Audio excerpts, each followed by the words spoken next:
So, hi everyone. I'm Adrienne Everheart, your feminine energy coach. Today, I'm going to talk about how powerful dynamite women get caught up with time wasters. These are men that have great importance in our life. We love them, we care about them, we're interested in them, we're interested in the potential, where the relationship may go, where the relationship has been, whether it's a breakup, you're married, or you're just dating. I have found more powerful dynamite women get completely sucked into the whole concept of being with men that are time wasters. So, I'm going to talk about this in depth. There are 3 points in particular that I want to share because I want you to get on with your rich, juicy, full life. This makes you way more alluring to any man, whether he is a time waster or you're in a breakup or it's your husband. You've got to get back to that rich, juicy, full life and get that activated. And what we call anxious attachment, which I'm sure is a very real thing, it really gets amplified when we're in this place of being involved with a time waster. So it's like this vicious cycle repeating itself. The more the man withdraws, the more the woman wants to pursue, the more anxious you get because he's not fulfilling your needs. And again, this can happen in so many scenarios, whether you're married, you're dating, or you're in a long distance relationship, or you're just, trying to get through a breakup. You're trying to rebuild with your partner or you want to move on. So, we're going to talk about those pitfalls, the drama triangle, and what happens when you're waiting on a man to fulfill your life. You're waiting on that man to make your life wonderful. And it's like you're stuck in time. So, the first thing I want to talk about time wasters, and it's especially true for women who are dating and in long distance relationships. You can even be in a very lengthy engagement where you've been engaged for a long time, or he's promising you'll be engaged, or he's promising you'll get married at some point, and you keep waiting and waiting. You might be in a situation where you're waiting to meet his family. He keeps promising that you will eventually be able to meet his family. You might be waiting to date him regularly. You've met him online and it's a long distance thing, or it could be even a local thing. And you've maybe gone on 1 or 2 dates and it was wonderful, but the guy just keeps messaging you and you're not having like a regular type of dating relationship. So there are so many ways where women can get trapped in waiting on what that man is going to do or say, whether he's going to ask you out again, finally ask you to marry him, or if your husband is going to start coming around and being affectionate again and showing you attention and participating in you and the children's life. I mean, the list goes on and on. There are so many variables with this. It can just be so vast. But the thing is that men want it their way. Most people do want it their way. We can be very selfish creatures, although we have a fairness to us. But men kind of, once they find something that's working for them and they're not fully invested, they're not fully on board, that's where you get this maybe, Mr. Maybe type of behavior where I'm stuck in this world of maybe. And if you were really important to me, if he really wanted to be with you, if he really wanted to be spending time with you or introducing you to his family, he would.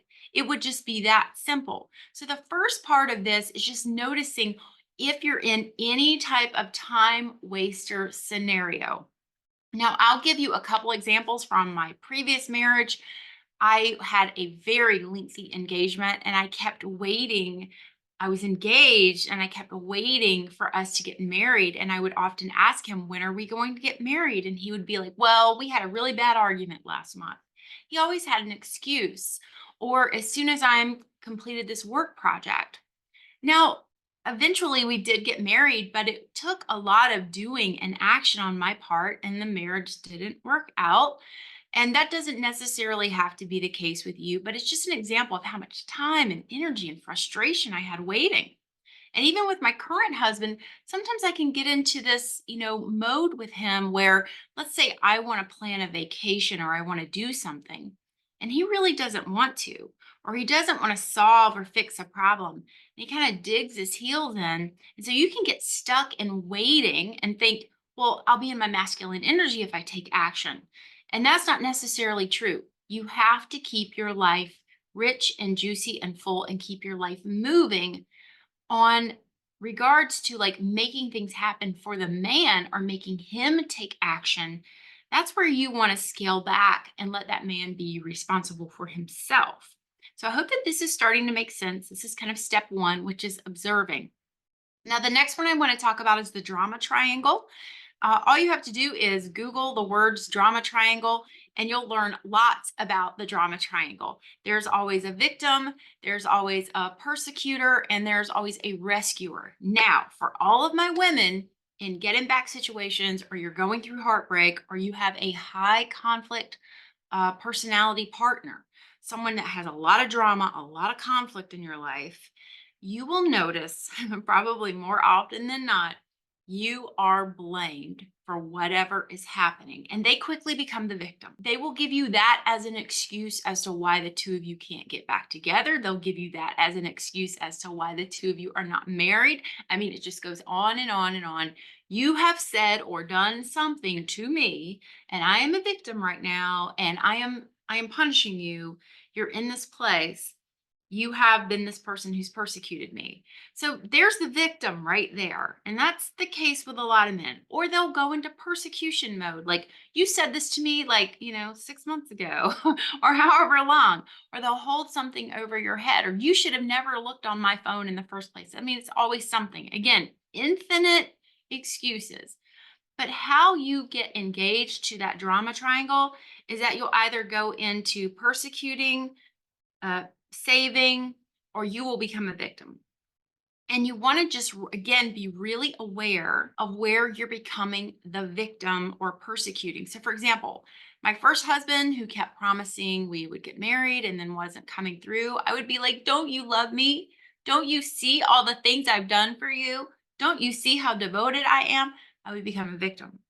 And then you just perpetuate this triangle, you don't get out of it. Then other times with my husband, I will go into rescuer mode. Well, honey, let me help you. What's going on? Sit down, talk to me. I go into rescuer mode. And then meanwhile, the victim just like sort of pouts, and then maybe they persecute you a little bit. So you might notice this, you do this with your children. It's a very easy way to see it, especially with kids. Now, kids can be kind of high conflict and dramatic because their personalities are still developing. But grown adult men, it's a completely different thing. So I want you to begin to notice this. If you're getting trapped in years of time going by, frustration, living on crumbs, whatever it may be, just notice if that drama triangle is playing out. Now, this next one with time wasters is about his problems are not your problems. This kind of goes back to number one. And it really kind of homogenizes all of these together, which is the man will have problems. He will have reasons, he will have excuses, he will have some sort of boundary or issue or whatever it may be, why he isn't pursuing you or why he's not doing what you want him to do, whatever it may be. So I want you to be on the lookout for all those problems he might have or what his excuse is for his behavior. Here's a super big red flag, and I don't talk about red flags very much because I'm always about how do you feel? Let's not look at the red flag. How do you feel? That's your guideline for all of this. But let's say you are in a situation where your partner gets angry at you, he crosses a boundary with you verbally or what have you, and you begin to defend yourself or stand up for yourself, or you say, I'm feeling really hurt by that. And then he says, well, if you wouldn't have said X or Y, then I would be okay right now. I would be behaving right now.